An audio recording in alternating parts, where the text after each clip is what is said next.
Let me introduce you to Bo Miles, a unique and likable guy. Everyday life, friends and family makes up the artist's dream.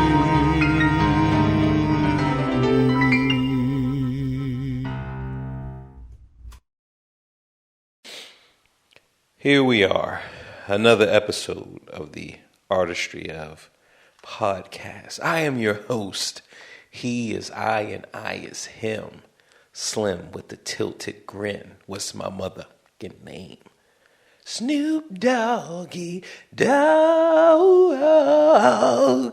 Man, tell me that song wasn't fire. I'm not Snoop Dogg, but that song was still fire.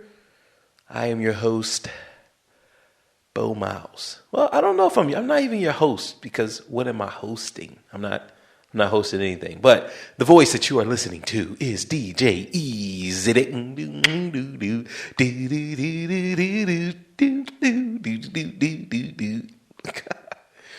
Look, that Snoop Dogg Doggy Style album, that was pure fire, okay? 100% pure love. I mean, I remember when I first heard Snoop, it was on the Deep cover soundtrack, right? He had the video with Dre, Undercover Cop. I remember like the first time I heard it thinking like, man, this is fire. And his voice, how he just came on the mic. I mean, it was very, very impressionable. It was very impressionable. And I don't even know what year that came out, but I want to say it was maybe, it had to have been like a year or 2 years before his album. I think his album was in 93. Dre album was in 92. So I want to say that deep cover came out like in 91. But it could have came out in 92, right? Like leading up for Dre and everything. But I just remember like it was fire. And I remember seeing a music video. And this was on regular TV, because we had cable my third grade year. We had cable. So my third grade year, we had cable, and I remember the Tyson fight was the climax of my cable experience. So after Tyson busted Douglas, after that, it was no more cable. It was, I guess, look, my dad couldn't pay the bill. Who knows? Like, just looking at things now from a dad's point of view, it's like, look, something's got to go, all right? And we can't let the rent go. We can't let the gas and electric go. So we're just gonna let this cable go. And that was it. So it had to been before. It had to been after that. I'm not gonna say it was before, because I'm trying to think. Was it what came on regular TV? Because I remember cartoons. Maybe it was Yo Raps, or like I think it was either Yo Yo Rap or Yo Raps or something like that. It was on regular TV. And I want to say even like The Basement with I want to say that was Big Tigger.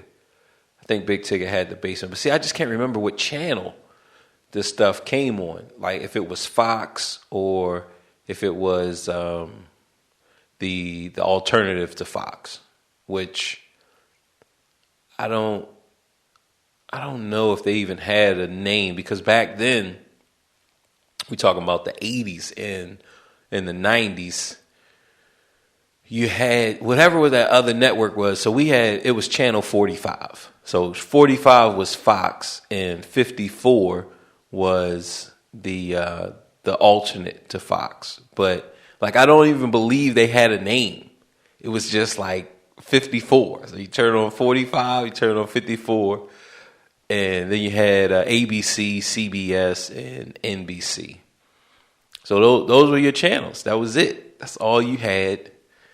And I want to say, all right, NBC or ABC, they had your 7 o'clock shows, right?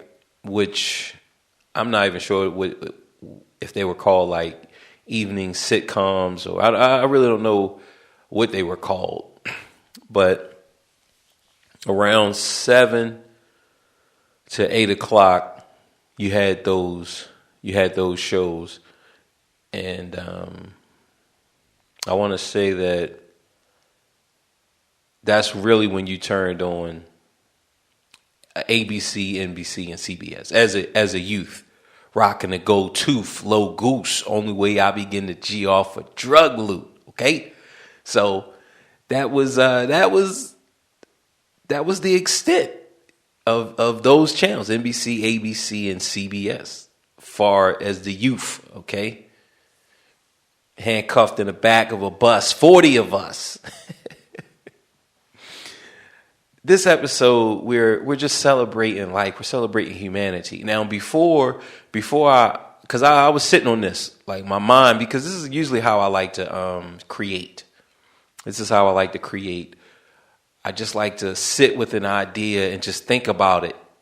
And after, our last episode was the serial killer episode, and this was actually like a continuation. So this episode is like a continuation / side quest. All right, we're on a side quest, people. Okay, happy holidays. This has always been a favorite time of the year. I just remember being young, and this time of year, like especially like, because in Baltimore, especially the 80s and 90s, I mean, it got cold. I'm talking about cold. I want to say like September the 10th. Okay, that's how I used to rock on the East Coast, up north. Okay, and we was always held as in the center, right? The Mason-Dixon line, right there. Probably, I would say, what is it? Maryland, Virginia, right? Once you're in Maryland, as you start to cross over to Virginia, boom, now you're in the South. Maryland was a part. I wouldn't say it was a part, but it was vital. It was crucial in the Northwest, the North-South War, right? The Civil War. Maryland was a crucial state, and I'm not really sure if I think we were Southern, and then we were taken over by the North with the Battle of Fort Hill, maybe. And I want to say that's where Francis Scott Key wrote the national anthem. Okay. So that's what I vaguely remember, but I'm sure it was a name, and I want to say that maybe that was Fort in Annapolis.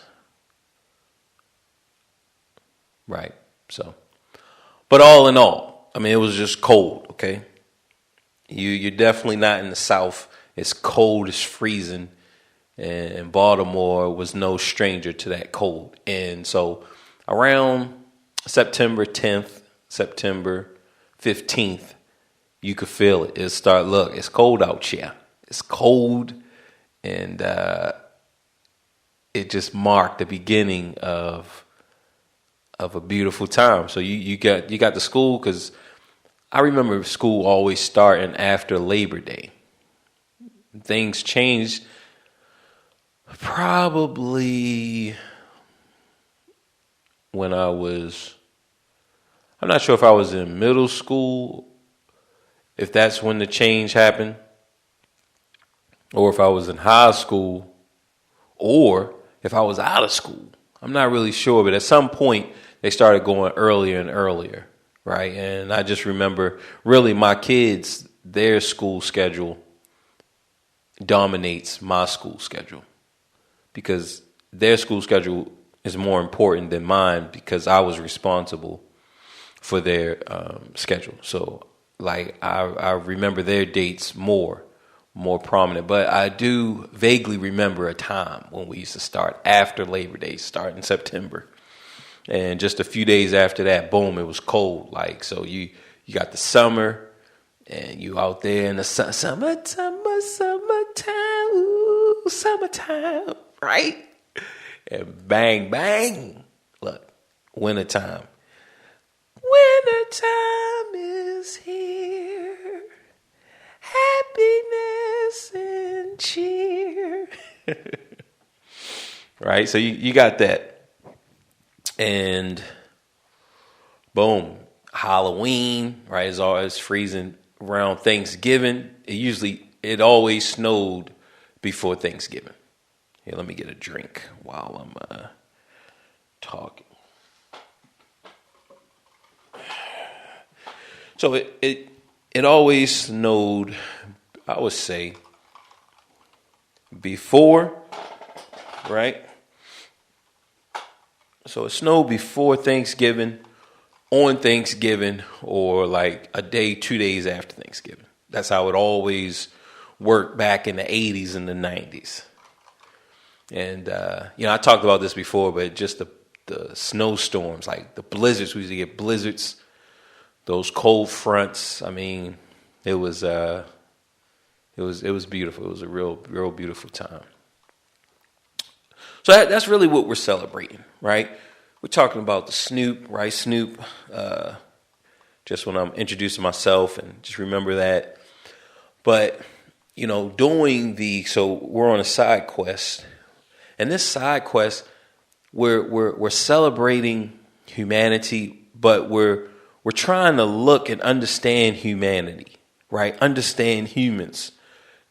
Take ourselves outside of the realm of humans for this next hour, maybe 90 minutes, maybe 120 minutes. Who knows? But at this point, So for this next time that we're together, we are going to strip ourselves of our humanity, and we're going to actually step out of the realm of humanity to look at it, to marvel at the beauty that these humans possess, right? Now, in order to do this, look, let's just go ahead and escape from the planet, all right? We coming in on this. We've been out there for what? It feels like ages. Who knows how many light years we've been traveling from our star. We've been traveling, looking, and we detected some type of radio signal. We detected some type of signal. Yo, where is that coming from? Is that us? All right, we're from the planet Bo Miles. Look, guys. If you write in the story, when you write your own story, make yourself the greatest and the grandest that you can be. We're coming from planet Bo Miles, below. We're coming from the planet below. Okay? We're Blowians from the planet Bow Miles. We've been out here for light years. We come across some signals. We want to know, okay, is this some type of loop from our own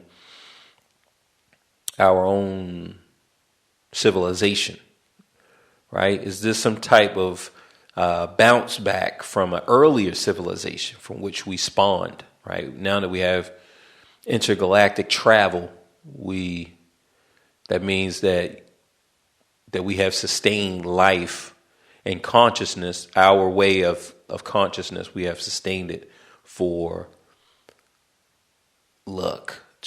10,000 years. 10, 20,000, let's just give it 300,000 years. We have sustained our consciousness, our state of being. So we're in space, in the void, in the ether of space, traveling. We get this signal. We start to investigate. We're out there. All right, how many of us are there? Look, however many listen. However many people listening to this, that's how many people is on this ship going, trying to find this. Where is this signal coming from? We lock in on a star that we call, we also call that Bow Miles. We call that the eye of Bow. We call that star the eye of Bow. We locked in. We see that it has 9 planets. We've been on this mission for a long time. We finally get in and we see, we're coming in. It was rocky, especially getting, not even before the rock belt, the Kuiper belt, I think they call it. But that could be something else. Just when you have so much different knowledge out there, it's just like space. It all, look, we know it's rocky. But before we even get to that belt, which I believe is the Kuiper, before we even get to that, we have Jupiter, the gas giant, the beauty. And I name it Jupiter. Just a coincidence. Just a coincidence that the Earthlings has also named it Jupiter. So we come up on Jupiter, the gas giant, the marvel is huge, and it's actually pulling us, right? With its huge gravitational pull, it's pulling us. But look, we've been in the game 300 years, probably space traveling for, I would say, 10,000, right? 10,000 years of space travel. This gas giant is light work. We easily pass that maneuver around the rocky belt. Now we're in there now. We come up on Mars. Then we see it. That signal is getting stronger and stronger especially once we got past Jupiter, because the gravitational pull and just the disturbance just kind of really distorted and made it thin. But once we got past Jupiter, boom, that signal was booming. We like, yo, is it coming from that red giant? Right? Which, of course, is not a giant, but hey. We determine, we do a quick swoop past Mars, and it's like, man, nothing's there. Were we too late? You know, the signal went out eons ago. Did the civilization die? And one of our crew members said, "No, let's get as close. Since we're here, we might as well get as close to that gas giant as we can. That today we call the sun. Let's go get as close as we can. Do some studies on it, and once we get past this red poof, we can see if the signal is strong, or maybe the civilization hopped right as the sun decreased in radiation and power. Maybe civilization hopped planets, and they were on this red poof that we call Mars." Maybe they hopped over, right? All right, let's go ahead and check it out. Boom, we come up on this blue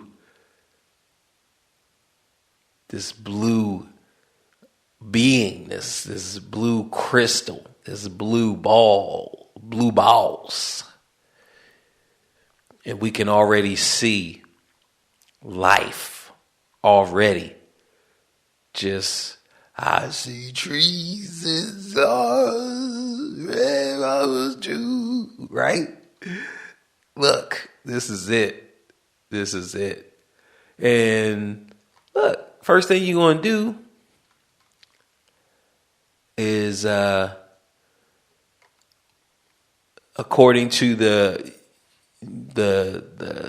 what is it? The Space Traveler's Guide to the Galaxy. According to that book, we have to survey, because we know that the people here are intelligent, right? The beings here are intelligent. They sent out this signal. We don't know how intelligent. As we made our way to the planet, we could see some things in space with their signature on it. All right, look. So we just have to assume that they have some type of detection. We don't know what type of people we're dealing with, what type of beings we're dealing with here on this planet. So we got to be cautious. We got to scope them out. So maybe if we park over at Mars, we probably would have to park behind or close to Jupiter and then send like a little smaller unit. Let's go ahead and send like a little smaller unit to check out these next few planets. And that's when the smaller craft comes. But really, just looking at how we do things now, it probably would be a drone, right? There's no need going in yourself because you don't know what you're going into. So let's go ahead and send a drone to do a thorough analysis of the planet before we even make contact with the blue lips of God, before we even make contact, let's go ahead and send a little small craft, because we've already found, as we got closer, we found some of the satellites that these creatures, that these beings from the blue lips of God have already sent out into the ether, right? So we already got an idea of scale. So let's really make it really small. Because if we've been traveling in space for 10,000 years, we can make it really small. Okay. Look at your iPhone. Look at your computer, people. All right. I just got my latest watch, my Apple Watch 7, the Apple 7. That thing is small, right? But it's going to get even smaller. We have to just imagine that as your measuring device out in space. People are not going to detect that at all. Like, humans are not going to detect the Apple Watch 7, the Apple Series 7 floating in space. They're not going to detect it at all. So boom, that's what you send. You send the Apple Series 7 to do a full measurement of Earth. The blue lips. Mwah. Boom. Hey, we get the info, right? It doesn't even have to come back because, like I said, we've been space traveling for 10,000 years. Okay. Like, it's already back. We've already got the full scoop. We know. And because we've been doing this for 10,000 years as a species, this is light work. In a matter of seconds, we already know the makeup, right? But we're in today's time. Okay, we've just arrived. When you're listening, this is when we arrived. So it's not even that we arrived in the past or in the future. We just now arrived. We got the full breakdown. We can see who We can actually see the movement of the creatures. We know who's going into space. We know, okay, which creature it is. So we know that it's not birds, right? It's not the whale. It's not dolphins. Like, look, it's these ape-like people, these ape-like creatures, descendants of the apes, or descendants of God, whatever you choose to believe. Look, we're not from here, so it doesn't matter. It doesn't matter what you believe. Boom. But we're being objective. So they're in the family of the ape. Okay? They're part of the mammal family. They're part of the ape. They're close descendants, close cousins to the chimps. They actually share 98 to 99.5% DNA with chimps, right? So they're like some super smart chimps, right? That's how we come in. And we can tell the difference because they're not as hairy. They're not as hairy. From an outsider looking in, would we even look like chimps to them? Like, look, I can't even tell them apart. That is the question. Could they even tell us apart? Could they even say, like, yo, these, they're all chimps down there, but then there's like these small super chimps. They're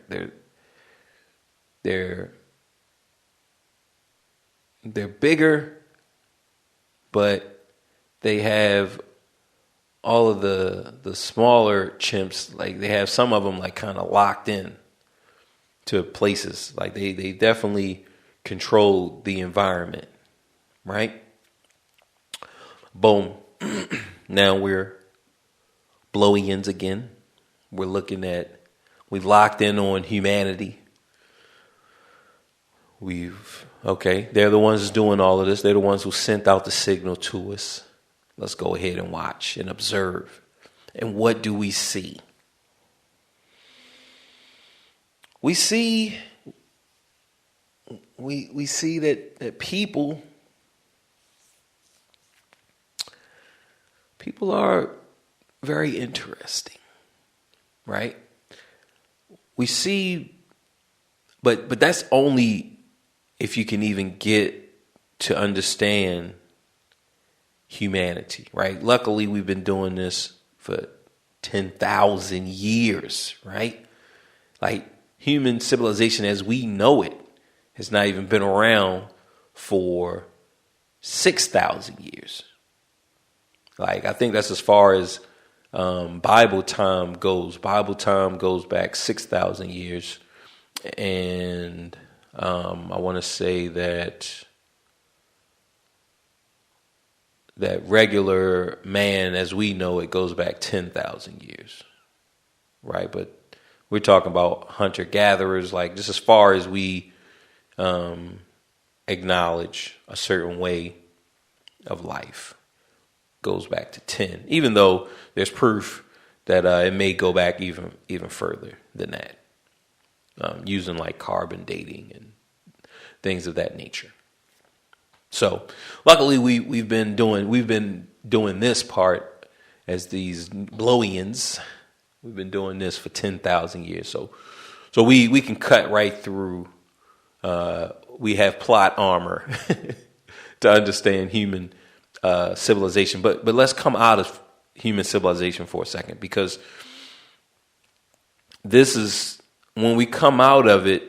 I think that's the part, or that's the point where we can truly understand the serial killer, right?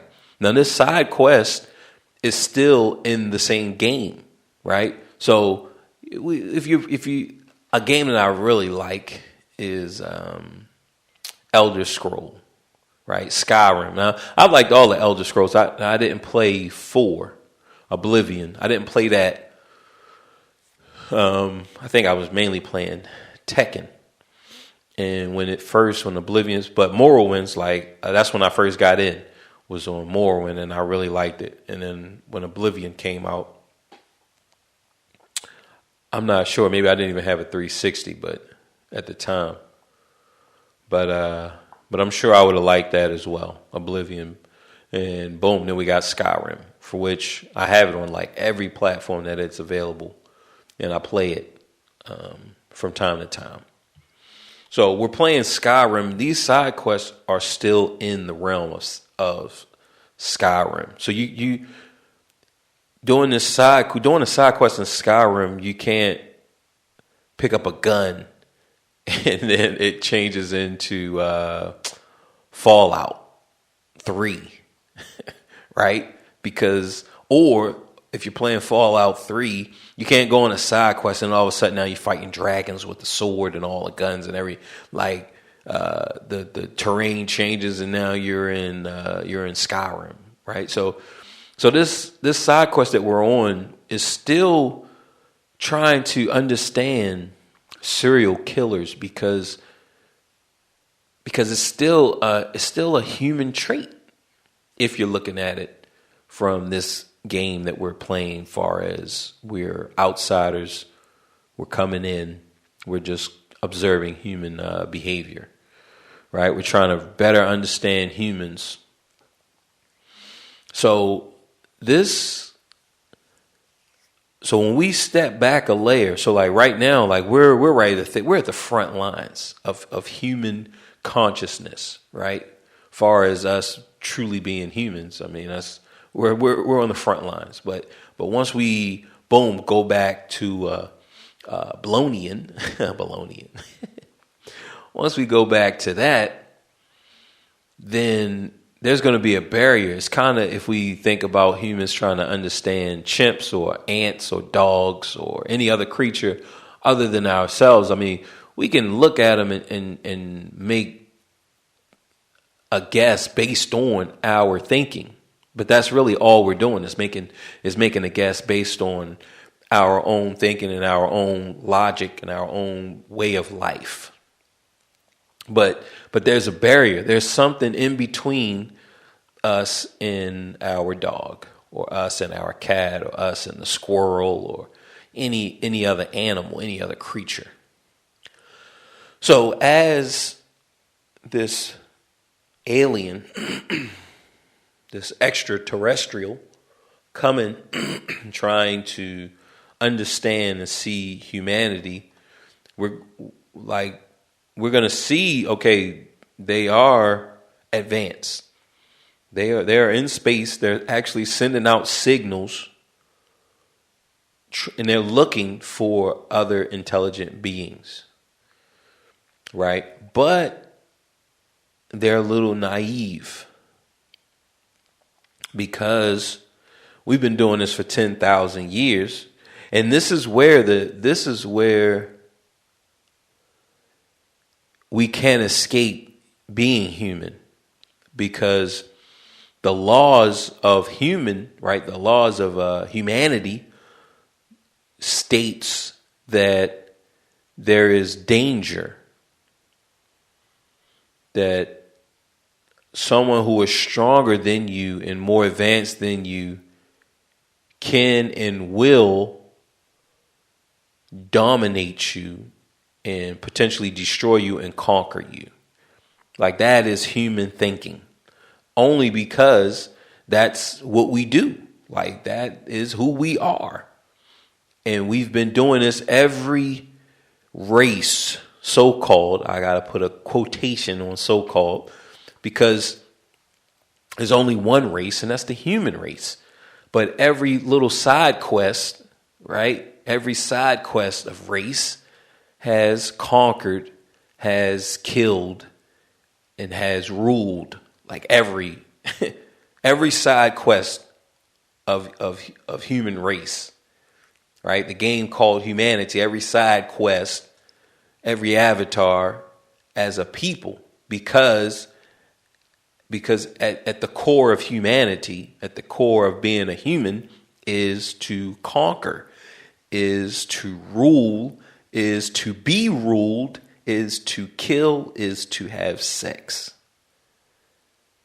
Like that's it. That is the core of humanity right there. It doesn't matter what race.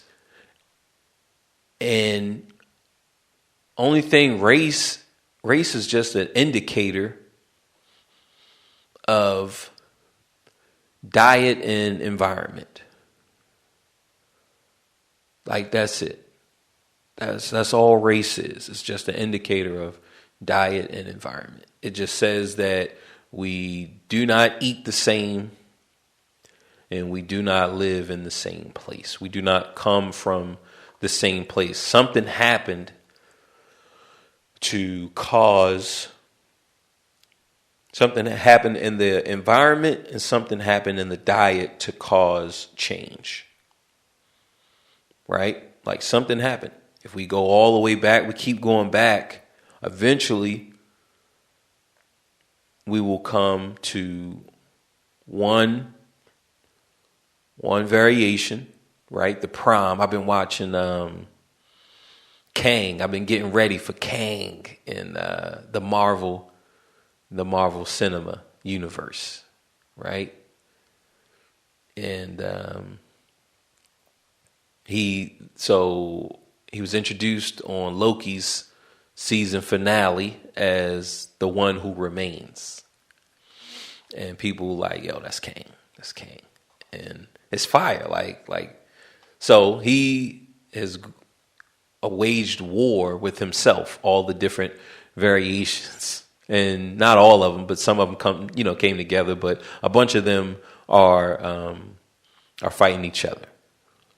And it just plays out in time. They have to kill, I guess, one's whole reality to kill him. So then that messes with everybody else's reality. So I've been watching that as well. So that's where, we're talking about Prime, the Prime man, right? Prime man is just one variation. Just like we look at black people as being one, or we look at white people, or we look at brown people, or we look at yellow, right? And we look at green. Just sticking with the colors, because I believe in America, that's where you get colors. But other than America, you're talking about region, you're talking about environment. Then that's to say that terrain has shaped the look of the people, that the terrain has shaped the look of the people. And as we look at people today, we say, okay, you take Bo and you put him in Russia. Like, I'm not going to turn white, right? I'm not going to lose the pigmentation in my skin. That's not going to happen. But if I mate, it's not even if, but it's when, your boy Bo is you put your boy Bo in any terrain, and the question isn't if, but when is he gonna put that hammer time? Boom, boom, boom. When I mate with one of those fine Russian honeys, and you better believe that she's fine, my kid, my offspring, will turn out a little bit lighter than me. Now, I don't know if that is truly a thing, that less pigmentation in the cold is advantageous. Like, I don't know that, because humans, we're different. we break a lot of the rules. Of course, we make a lot of the rules. We make the law of gravity. We made that. We defined it. We coined the phrase, right? We have it in all of the different languages. Any civil language, any civilization that knows about gravity will have a word for it, right? Whatever that word may be, and they will have they'll have the different laws, right? And this is Western civilization, but even in Eastern culture, there's going to be gravity in Eastern culture. They're going to call it something different, but it's going to be the same, that humans are and things are stuck to the ground. But that's only until that is broken. But when it's broken, it's always been broken, right? It always has been broken. It's just a matter of when we actually find it. Okay. So boom, let's step out of humanity for a second. Okay. Now we're looking at this creature called man, and just looking at it from once you step back and you're no longer a human. One thing that you notice is that humans like to work. Now I feel like I'm Agent Smith. And we're having this conversation with Morpheus. We got him all tied up. I need those codes. Those codes, Morpheus, is the reason why I am here. But that in itself brings about a question. And we're going to jump, we're going to get back into our game, but for a second, let's just step out into the Matrix game. And how come they call him Morpheus and Trinity and, all of the hackers, like they call them by their hacker name, but Neo, they call him Mr. Anderson, right? Like he's, like they're not, and I can't even say they, because really, just Agent Smith was the only one who called him and really talked, right? He was like the main talker.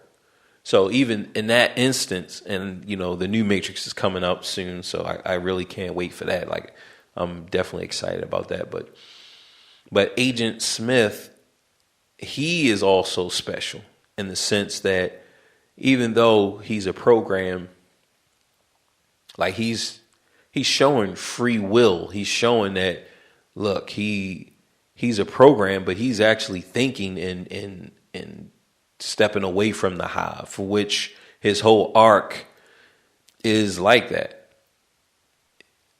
It's him stepping away from and getting away, but in that he gets away from purpose. And when he gets away from purpose, then his reason for being and reason for existing is now distorted. And that's where the real problem. And when we flip back over to us in our game of extraterrestrials coming down to explore and take a look at the beauty that the blue lips of God has for us. One of the things that we could say is that serial killers, they lack a sense of purpose. Maybe they feel like killing is their purpose, right? But humans, they love to work. They love to work. They love to be doing. They love doing, right? Even if you don't call it work, like they love doing, okay? Your boy Bo,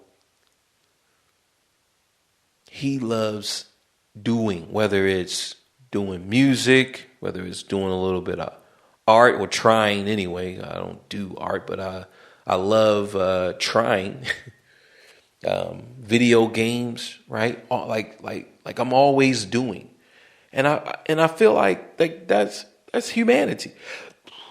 Humanity is always doing. Even if you don't have a job, you're always doing something. You're working on your comedy. You're working on your music. You're singing. You're dancing. You're playing instruments. You're drawing. Like humans are always doing, as opposed to just resting. Right? You're reading. Like no matter what you're into, no matter what your hobby is, all humans have something that they're doing. Right? Humans are always doing. And that doing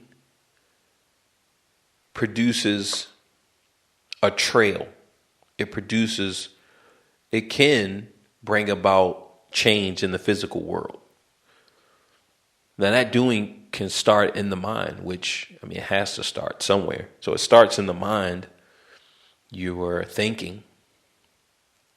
And then from thinking, your thinking actually causes a change in physical reality, in the physical space.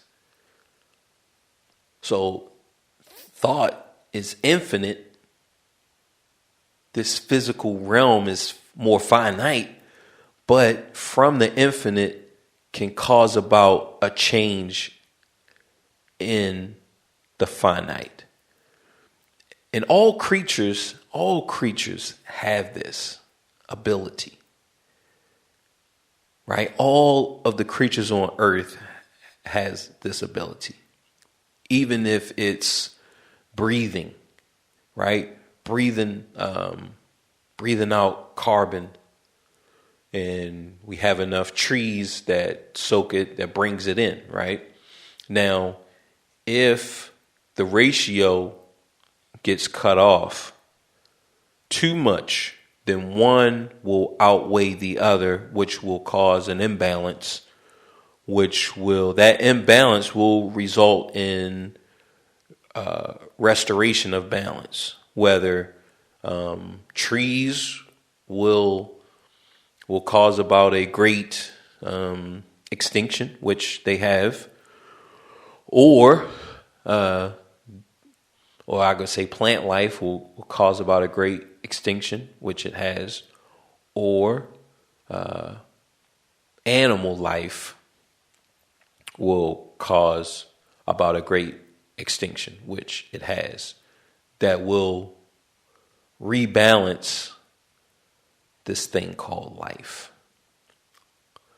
So now all creatures we know are doing.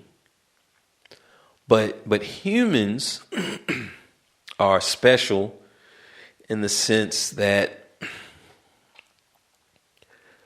they really impact the physical world more so than any other creature. And this is not taken away from any of the other species, any of the other creatures here on this planet. Like the spider web, and Earth life inspires Earth life. We get all of these ideas, like everything that we do comes from other creatures on this planet. But we humans are, and you could say that this is our, because now we're speaking as a human. You could say that this is our deficiency, right? This is like our handicap. So because we are handicapped, we find ways, we manipulate the environment in the physical world to balance our handicap. But everything you think about mass, like the internet, right? this new way that we can now communicate. I am somewhere in the world. You are somewhere in the world. And right now we are communicating. Even though it's just me speaking, but ideas are actually communicating to you from me, and we have a medium for which we can do this. If you feel alone, you feel like, I just need somebody to listen. I just need to listen to somebody other than my own self, listen to something other than my own thoughts, because my thoughts right now are not leading me on a path that I truly want to be in or that I truly want to go down. I need someone else's voice to lead me down another path, because the path that I am leading myself, I do not truly agree. There's a platform that some, and we can say that a huge number have access to, right? And we're actually doing this right now. We're doing this. But you have to know that other creatures on this planet can do the same thing without a podcast, without some external device. Like you have to know that there are creatures because when you look at flight, like, okay, I might go to Vegas soon. I might go to Japan soon, right? I want, like, if COVID was banished and we figured it out, we don't have to worry. It's now in a pill form, right? We don't have to worry. And whatever the new thing is, like, okay, flight is back to its normal self. That means that gaming tournaments would have been back to its normal self. That means Evo in Japan would have happened, and boom, I would have been there. Okay, so I would have been in Japan. So eventually, I will go to Japan, right? When I go to Japan, I'm going to fly to Japan. Like, I don't have to worry about walking. I don't have to worry about the train. I don't have to worry about boats. I'm going to just fly over to Japan. There are creatures that can fly over to Japan. If I want to go to LA and we just go, let's just go back 100 years, right? We go back 100 years. That'll put us in 1921. I want to go to Las Vegas. I want to go to LA, Los Angeles, from New York City. Normally it would take, in 1920, if you was going just regular caravan, right? We go back 200 years, 1820.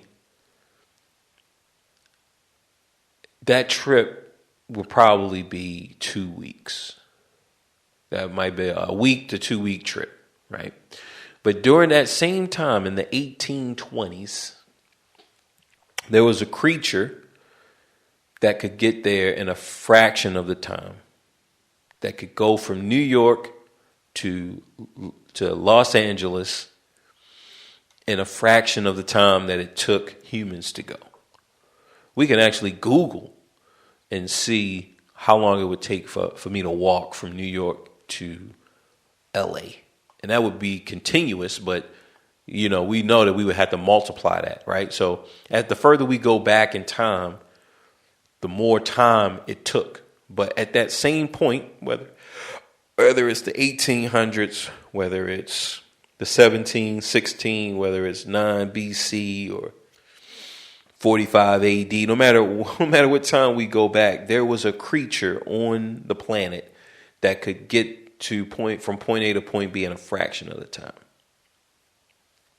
So with that logic, then we have to believe that this information, that this internet, because all the things that we use are external, and the only thing, they're just they're just glasses. They're just like handicap tools to, I guess, or tools to help with a handicap. So knowledge, the internet is a tool to help. But you got to know, because they did a study, and I hate saying they, right? Because who are they? And but I'm going to go with it because you can Google this. This is Googleable. It's always a treat to be on the front lines of language, be on the front lines of creating words, and words that did not exist 20 years ago. This what I'm about to say is Googleable. Googleable. Google it moogly. Google it moogly. That thing is juicy. So and this is still ongoing, right? This is pest control. So when a pesticide comes out, mainly with mice and rats, when a pesticide comes out on one side of the city, on one side of the earth, right? And it kills the creatures, it kills the rats or kills the mice. When one side of the earth or these rats gain immunity to the poison, the other side gains it as well. They've done a study with mazes as well. So you take a mouse and it goes through a maze, and let's say it can't get through it. One is in Russia, one is in the United States. They don't go through it. Now, once the mouse starts to get through that maze in America, and all of them, and the majority of the mice, now all of them are getting through that maze in America. When you take the Russian mouse and you put him in, he or she too can get through it as if they've been through it, even though they've never been through that maze, right? But before there was a breakthrough on one side, like either Russia or the American mice were making it through. But once that breakthrough occurs on either side, then the other benefits from it. And we don't know what that is, right? Because like in the beginning of our exploration, we spoke on how as aliens, right, as extraterrestrials, there's still a barrier that we can't really crack on being human and human behavior, right? And that's the same when we talk about these mice and other creatures on the planet. And we're talking about the internet, but it's what we're saying is that, look, these mice are communicating. We don't know how, it's something internal that's allowing some type of information to transfer cross boundaries, cross land and time. There's some type of something going on that we don't understand, right? And we see this time and time again with other creatures. And even with language, right? We know that humans have language. Humans, we speak, we use words. This is how I am communicating to you guys right now at this moment, is with language. If you speak the same language as I do, then you can partake in this this exercise. Now, even to the extent of the mice, we believe as humans that language all started at the same time. That humans, no matter where you were on this planet, that speech and speech communication all started at the same time.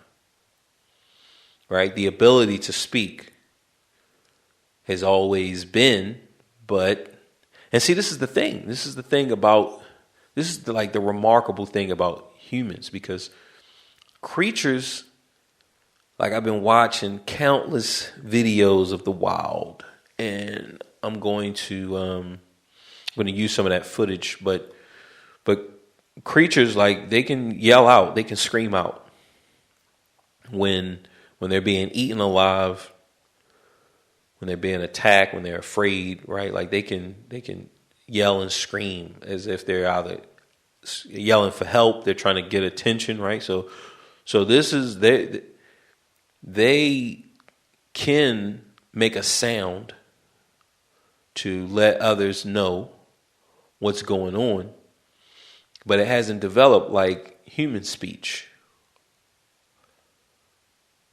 Now, some creatures are more vocal than others, right? But some of them, they don't speak at all, but yet they still communicate, yet they still are in one accord. They're still together, right? Even though there's no sound or talking that we can detect or that we have detected, right? So again, here we are as humans.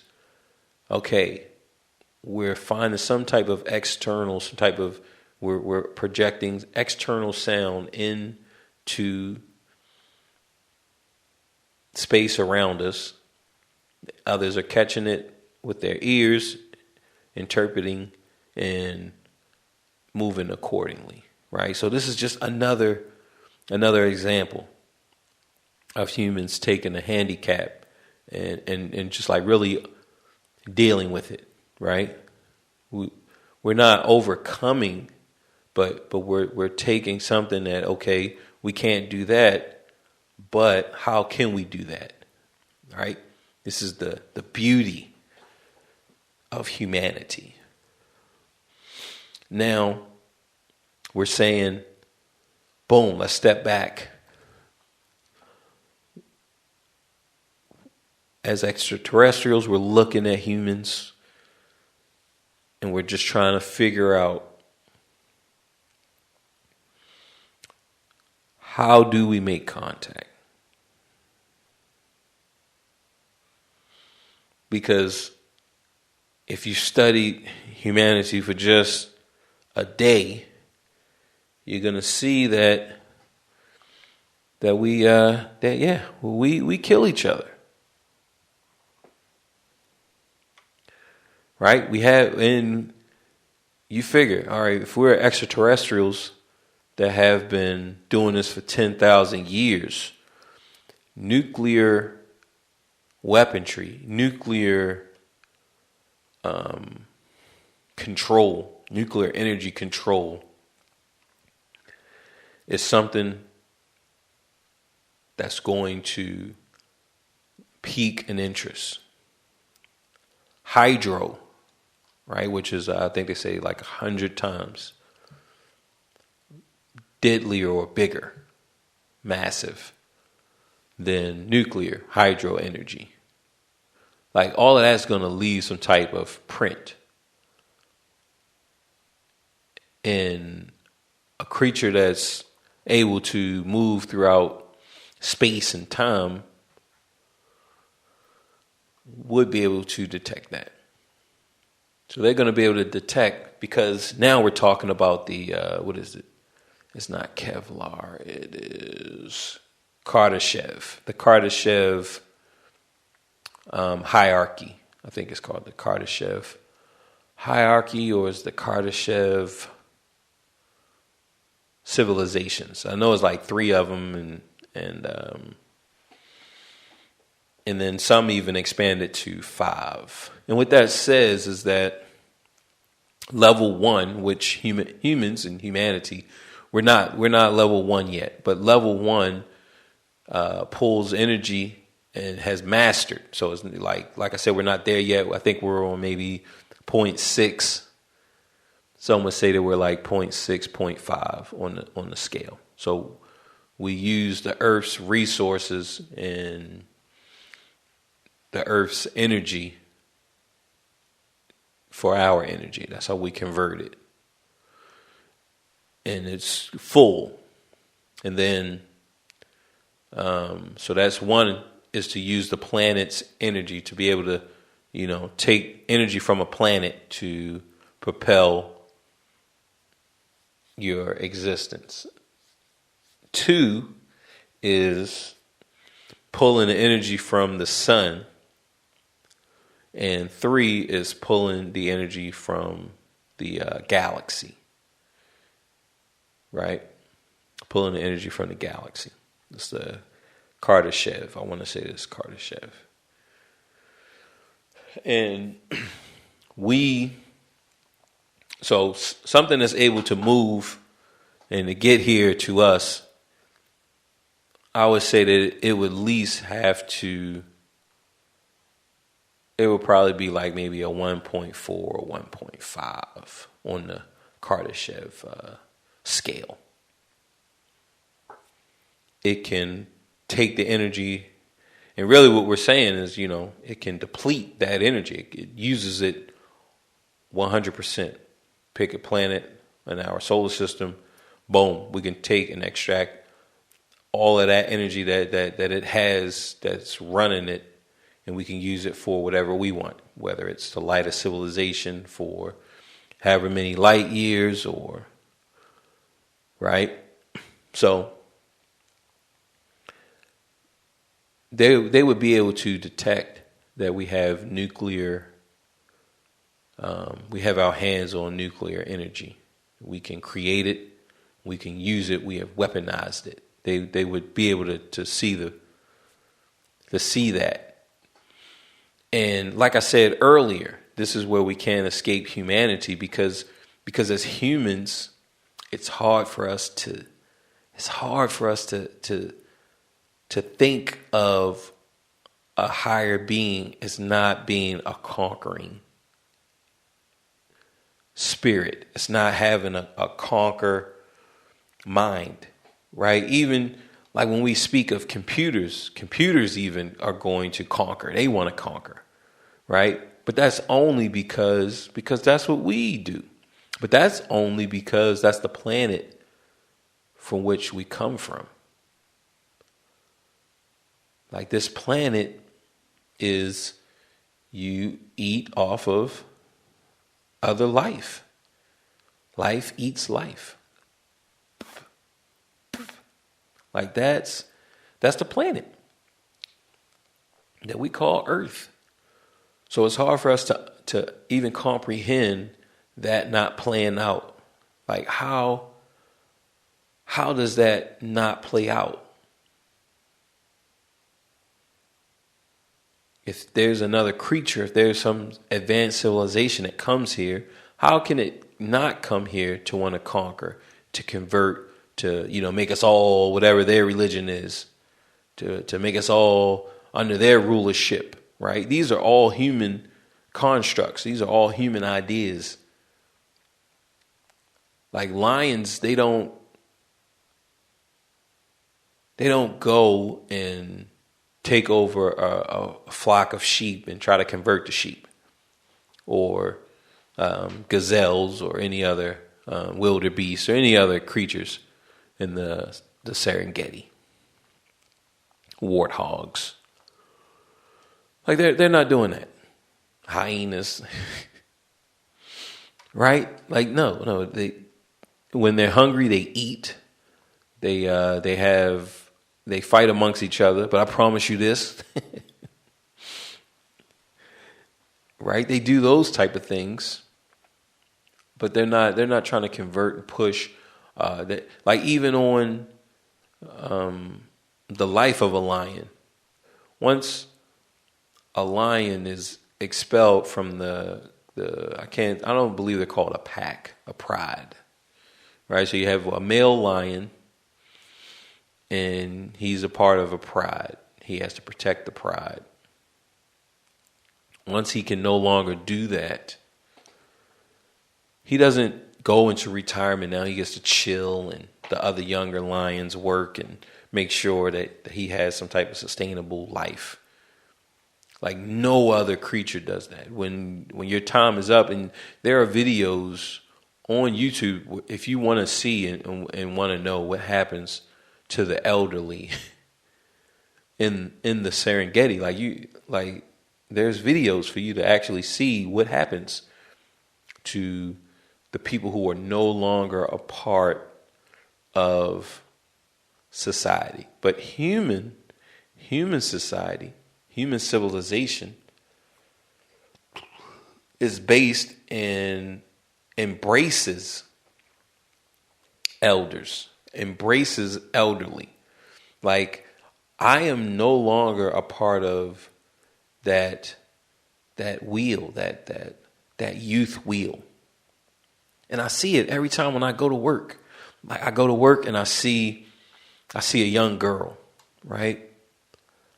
Like, I'm not hollering at her. I'm not hey, how you doing? Like even if your boy could do that, like, I wouldn't. Why? Because, like, I'm old.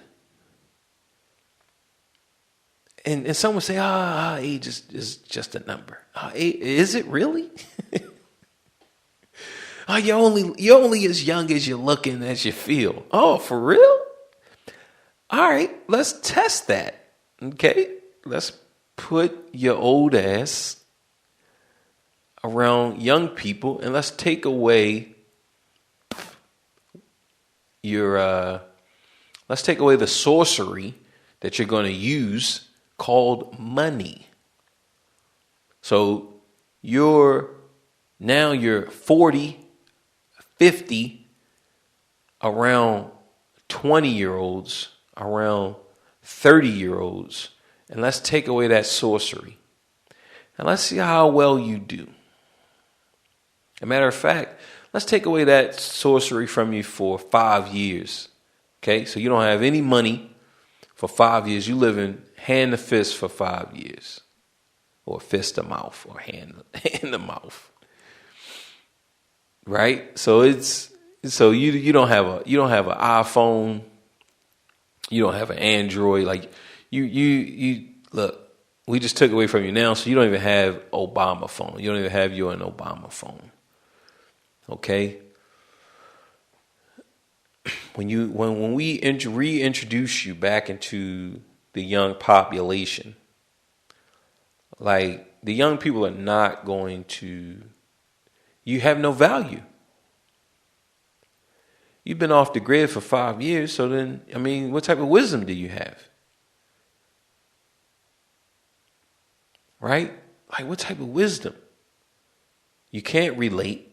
You don't know any of the music. You never heard of Pop Smoke or King Von or Young Dolph. Like, you've never heard of any of these guys. Doja Cat. You don't know any of them. 5 years, that means you didn't even know that Donald Trump was even in office, right? Let's just give you 5 years before now, and then so we bringing you back right now. We're dropping you back now. We took you off the grid 5 years ago. And it's like what are you going to do? You don't have anything to offer, right? Even if because you don't have that sorcery card, that visa, everywhere you want to be. Because you don't have that, you don't have money. You haven't had money for 5 years. You've been living hand to mouth. And we throwing you with the wolves, the young lions. We throwing you with them. So not only have you been broke for 5 years, but now you're with 20-year-olds. You know, you're with people in their 20s. And that means you're going to have some outliers. There's going to be 18, and, you know, some of them going to reach into their 30s. Right? Like, that's going to be hard. That's going to be hard. You been talking about Wu-Tang? Like, it's going to be hard. It is. It's like, what do you have to offer? And that's how I feel when I'm at work. Like, I can see it. I can see that, like, man, Now, of course, your boy Bo I have some sorcery, right? I have some magic. But if I didn't, then, I mean, woo, right? Like I don't know what the youngsters, right? I don't know what they talking about. Like dating, right? Young dating. I don't know how that goes. Where do you take them? You can't take them to the movies.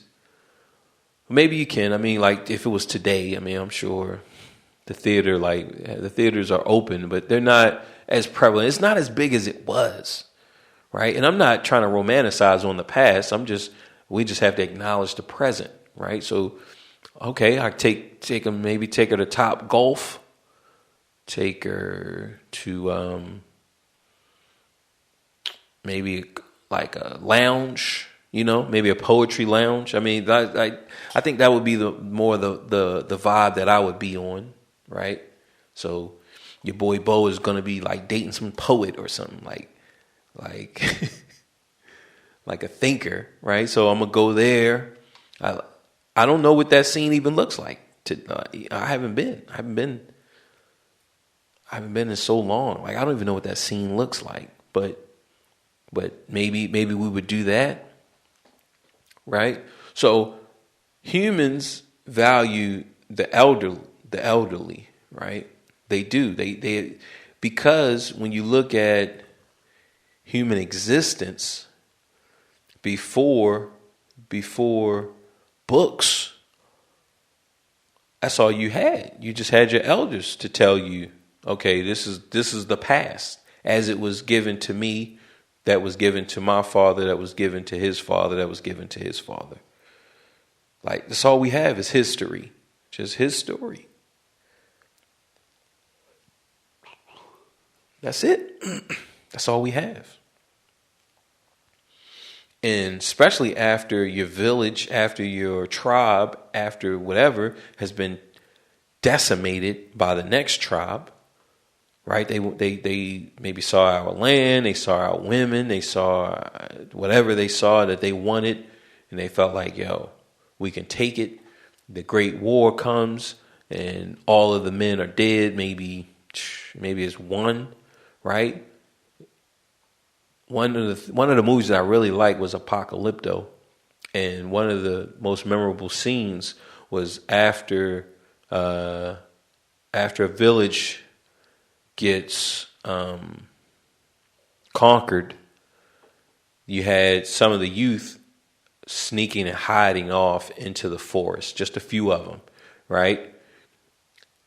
They're hiding in the forest, and one of the girls, she says to the other mother, because the mother has been captured, she's going into slavery. And, she's probably in her 20s or 30s, but that's captured. The girl is the woman that's captured. And the girl is probably about 11 to 13. And she yells to the captured mother, that I am mother now. And that I will teach them what you've taught me. Right? That's during this ransack, during the pillage. Some of these kids were able to escape. And when they escape, boom, now they're starting a new village. Now they're starting a new tribe. Now they have to remember everything that was taught to them. They didn't know tomorrow we're about to get conquered, and that everything that you've learned, you're about to apply now, right? And it's at that moment when we zoom in, we have to say, okay, what age is the serial killer coming about? Now, just from those interviews, from a few interviews, and look, we got a good episode next week. We're going to do, what is it called? It's called a reaction. We're going to do a reaction cast, which I don't even know if it's been done, because I don't just scour the web looking for podcasts and see what are they doing. And like, I don't know. So I feel like this is going to be new, but look, everybody's doing it. I don't know. We just have to assume because, like we said earlier, when something happens on one side, something happens on the other side simultaneously. So somewhere someone has done what I'm about to do. We just have to assume that. Or someone has thought to do it. Right?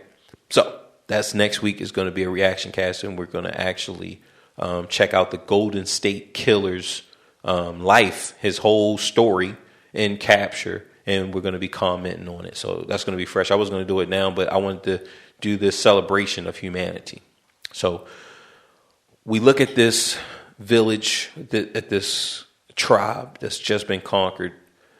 There's a few of them that dart off into the forest to get away from the savagery. They're killing all of the men. They're, the boys that are there, they're like capturing them, and so boom, now we're in their shoes. Okay, we dart off into the forest. We have our our mother, who was like 13, and like I can remember my mother, my 13-year-old mother, my 11-year-old mother, which was my cousin, right? My cousin, and like she pretty much ran all of us, right? She controlled all of us. And we didn't like I remember she taught me how to tie my shoes.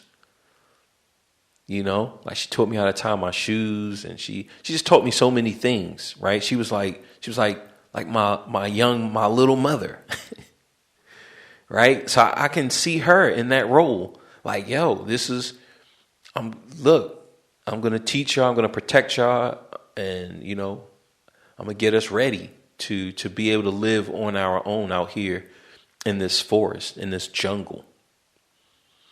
Now, it's like, okay, what age are we going to see rape? What age are we going to see murder? What age, are we going to see these things? Because when I think of my cousins and my family, especially at those young ages, look, my big cousins, whatever they say, go. Look, they my big cousins. So, it's no, look, even if I'm mad, I mean, I'm not going to kill my cousin. I'm just, no.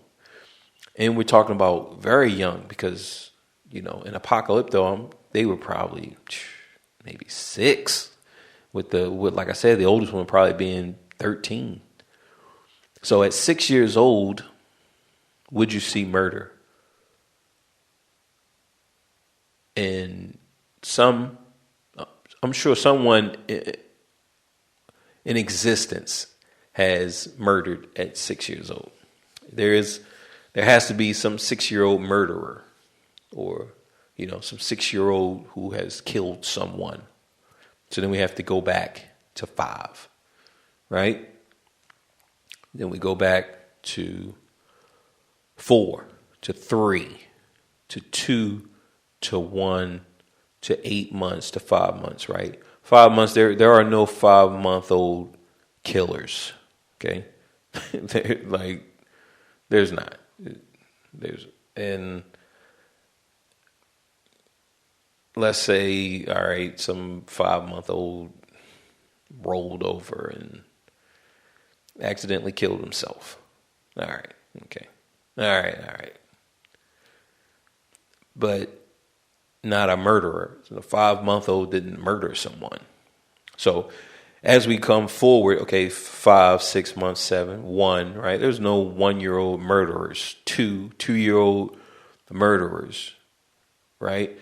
Now, because a 2-year-old could possibly murder, like a 2-year-old could murder. It wouldn't be easy, but they could, especially in, we had to take away the tools, right? You give a 1-year-old a gun. I mean, anything that can squeeze and pull a trigger can murder, right? So once you take away, so now we have to take away certain devices, right? You have to take away the gun. You have to take away the knife. take away different pills and medicines and different, like you got to take those things away.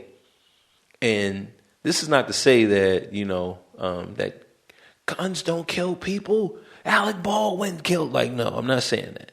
Okay. Like, I'm saying that a 2-year-old with a gun would kill another 2-year-old. Like, that's just what it is. They would.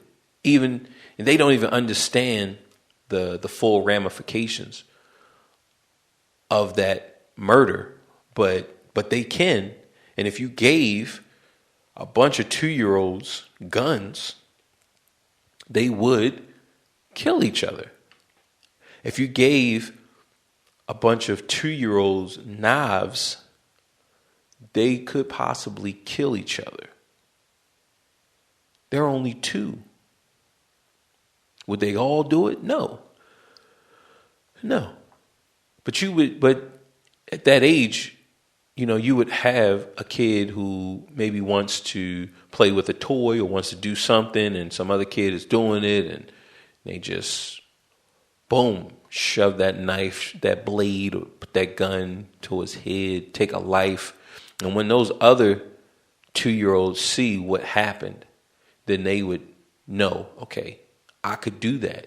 If I want something and it's not given to me, I can just erase that barrier. I can just erase that hurdle. I can just take away that person, right? And then now we're talking about culture, because really when we talk about humans, we talk about culture. We talk about, all right, what have you been taught? What have you seen? Right? Even when we try to understand serial killers, when we try to understand these special individuals, we try to understand, okay, well, what makes a serial killer? What made this serial killer? And from those interviews that we've discovered, some of them say that it's just been a part of them their whole life. They felt different. They felt like some of them, they wanted to rape early. They felt like they wanted to rape at like 11, 10, 9 years old. They wanted to rape. They want to rape somebody. Right? Now, when we're talking about 2, I don't know if a 2-year-old would rape another 2-year-old. Right? Now, a 2-year-old would murder another 2-year-old if, given a gun. Without a gun, I don't think they would, but different environmental death situations. If so like boom, if you're a 2-year-old, you push them out this building, push them off a roof, and they die. Like yeah, they can do stuff like that. But to strangle, or to beat another 2-year-old to death, I don't know. A part of me says no. But I don't know. I don't know because just, on my own experience with 2-year-olds, when they get into fights, as an adult, you break it up, right? You just don't just sit there and just like, all right, well, let's see how far he goes or how far she goes, right? Would the other one run away? So, you don't know. You don't know. But when it comes to rape, like, because now we still have to say culture, right? What have they been taught? Like a 2-year-old, because you have to believe that, all right, no 2-year-old is going through puberty, right? Now, there are some rare cases where I want to say that females start puberty a lot younger than what they would normally. So normally I would say they probably would start around, now far as menstrual, right? The menstrual cycle, which I don't know if that's combined to sexual pleasure in that area. Like, I don't know, I don't know. I'm ignorant to that fact. Releasing eggs and producing eggs and releasing eggs, I want to say that it's been recorded as young as like maybe 6. I think that's like the youngest, but it could even be younger, right? But I want to say like the youngest female to be pregnant and to give birth might be around 8, right? And then that could even, right? We could do a search and find that that's even younger. But if we just hang around 6 and 8, then we would say that, like, but again, I'm not a female, so I don't know how that, like, what that area feels like, as a youngster, as a young female. I do know how it felt as a young boy. Now, when I was 6, I want to say 5, 6, I remember getting hard, right? I remember getting an erection at those young ages, but I don't remember pleasure. Like, I don't remember, like, even like just humping the couch or something. I don't remember doing none of that, like it wasn't turned on. So even though the blood was circulating, I remember like wanting to pee sometimes, and you have an erection. So you have to like lean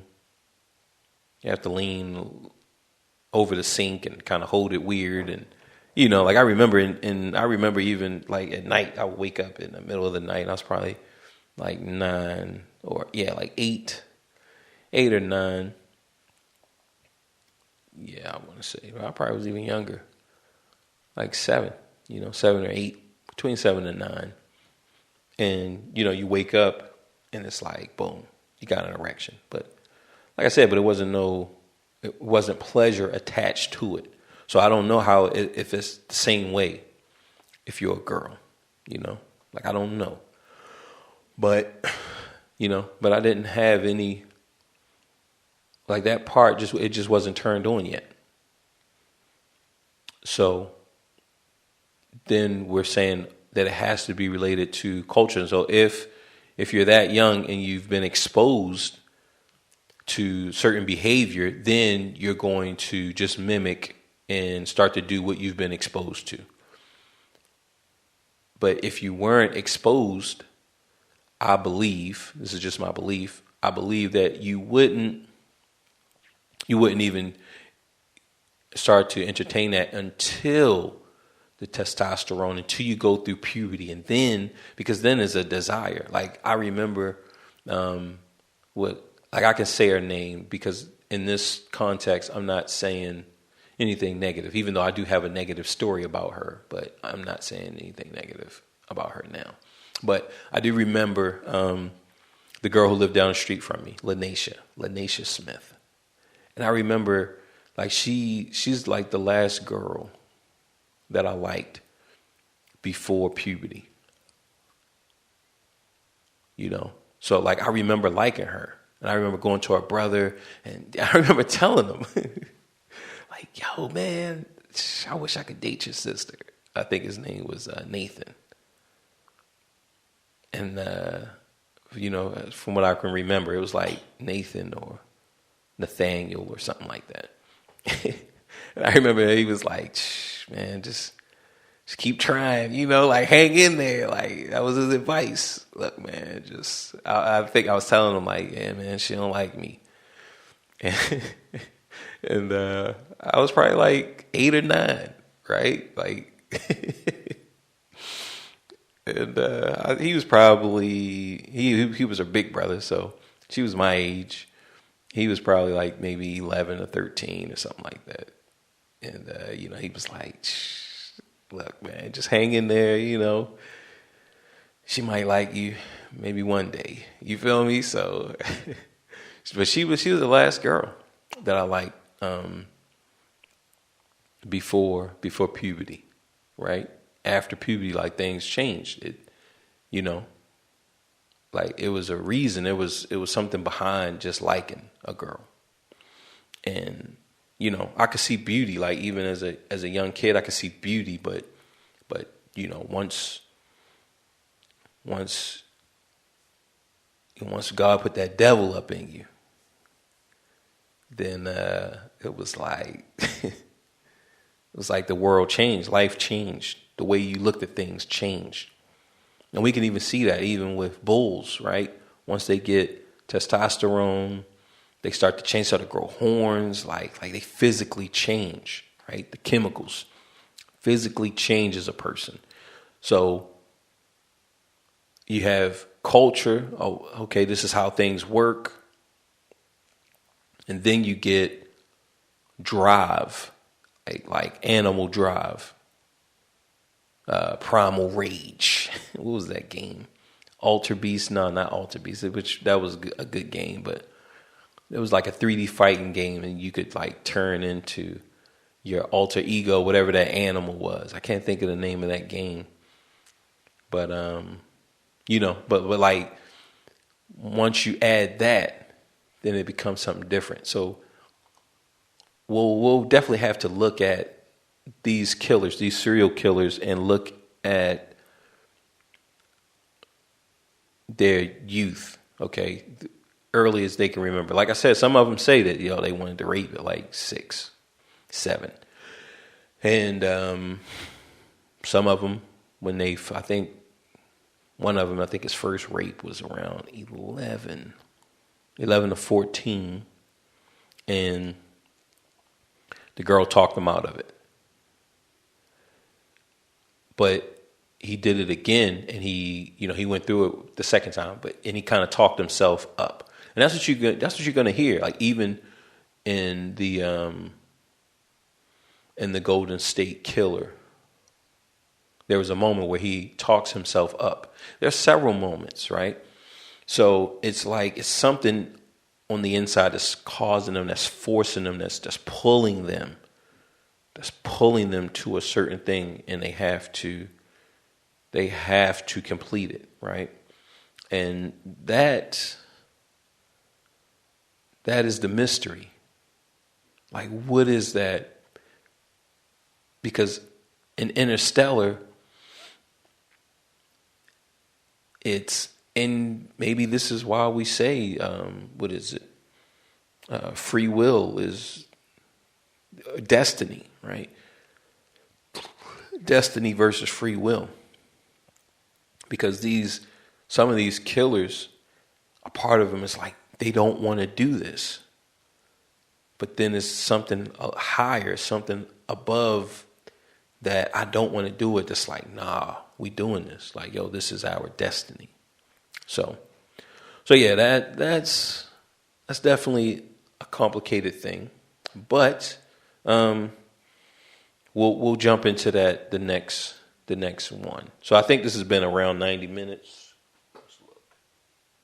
Yeah, so this has been over 90 minutes, 97. So it was about almost 100 minutes, and this has been good. This has been a good conversation. Ultimately, I feel like humans are good. I think that all humans are good, and that that we are at the core, we are doers. We have to be doing something, and that doing is what will ultimately take us on a higher level if we don't kill ourselves, far as with weaponized warfare, different weapons, whether it's germs, guns, germs, or steel, right? Like one of those, if it's not that, then I feel like we can achieve some beautiful things, continue to achieve beautiful things because we are achieving beautiful things. And I also feel that we are the first to acquire this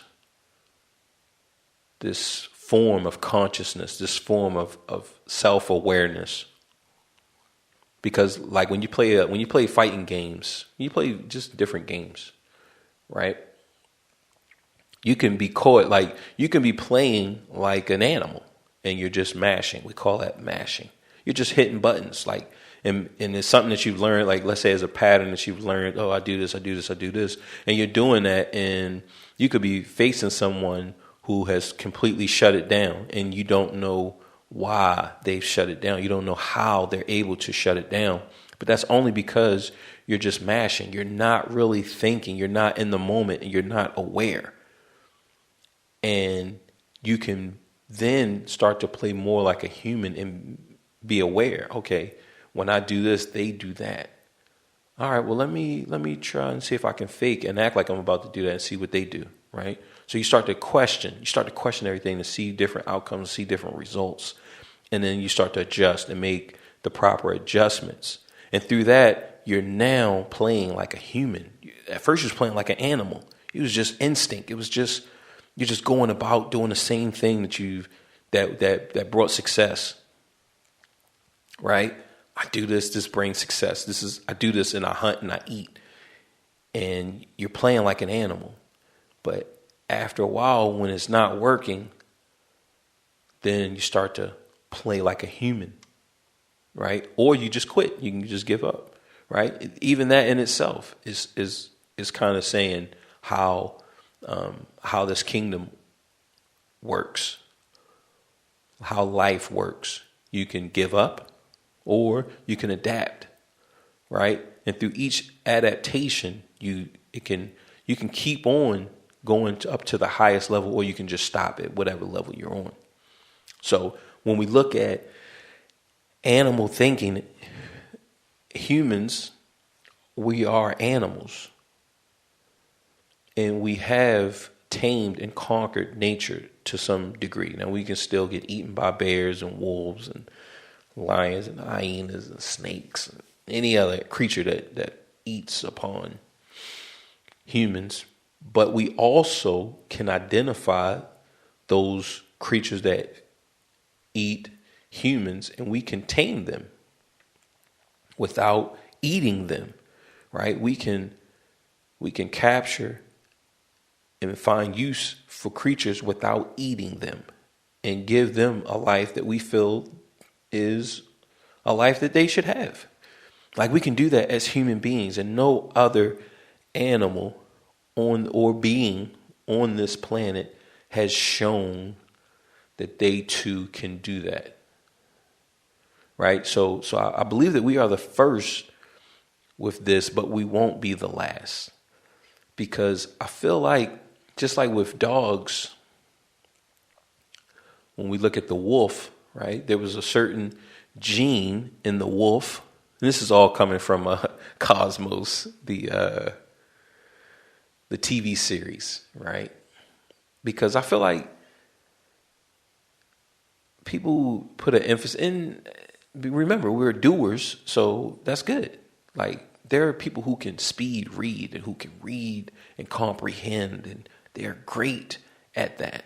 And they should be celebrated. Like, people should say, like, yo, that's really good that you can do that. But the person who also can play basketball, they are elite doers as well. Just like that elite comprehender, or however you want to call it, right? Person who learns several different languages, a linguist, right?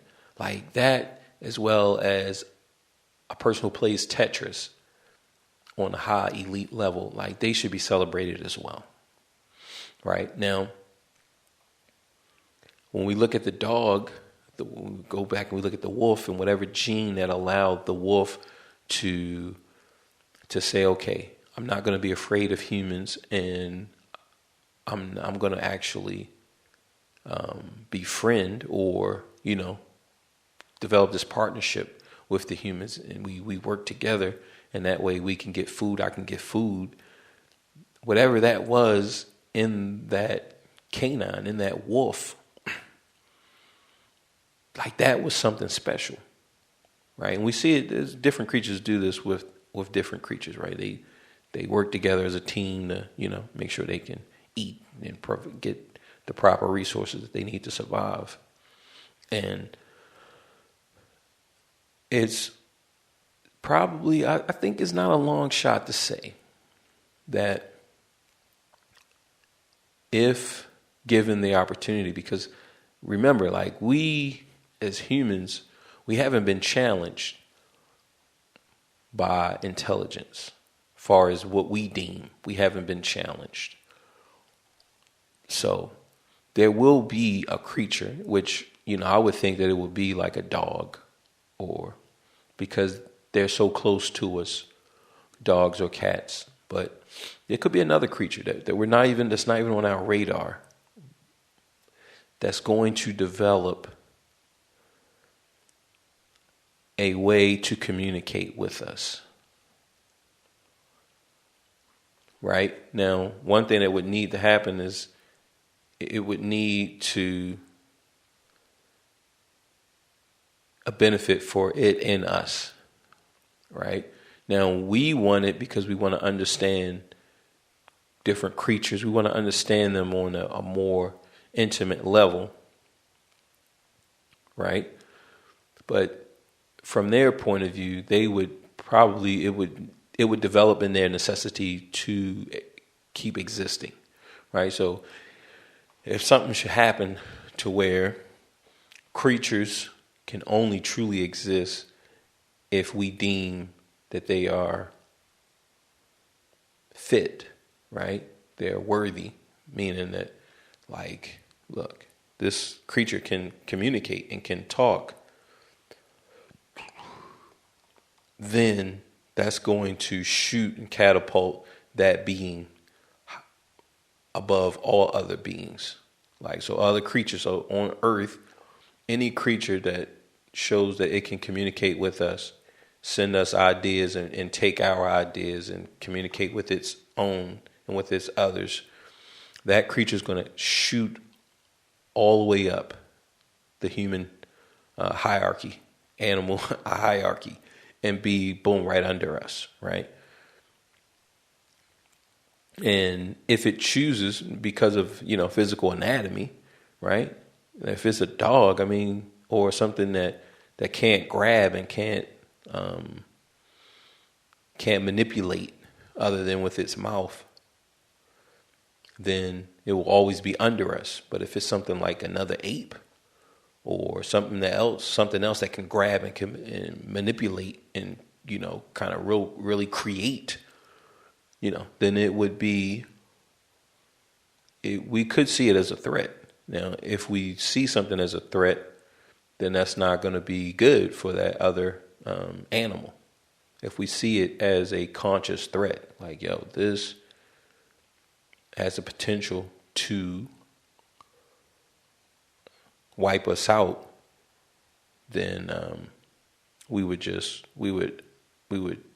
it would be a mass extinction. We would just, hunt it to the point of extinction, capture it, videotape it, like put it in the archives and make note of it, right? So those are some of the things that that goes on into this, the gray matter of God.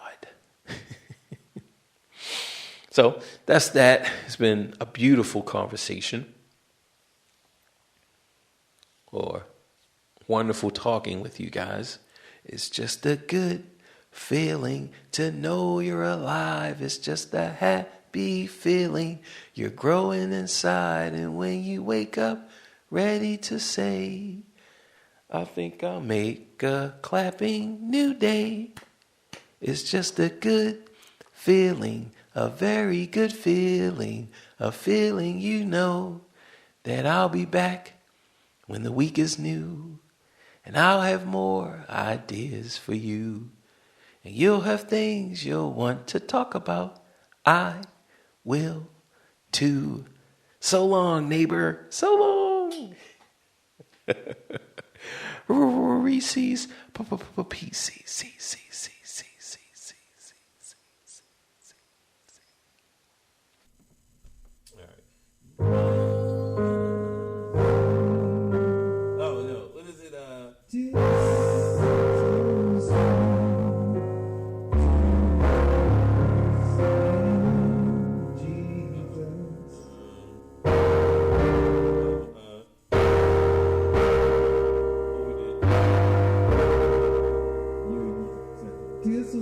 Trust in that's a C minor thing right there.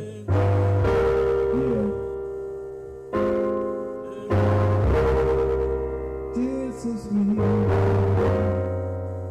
to trust.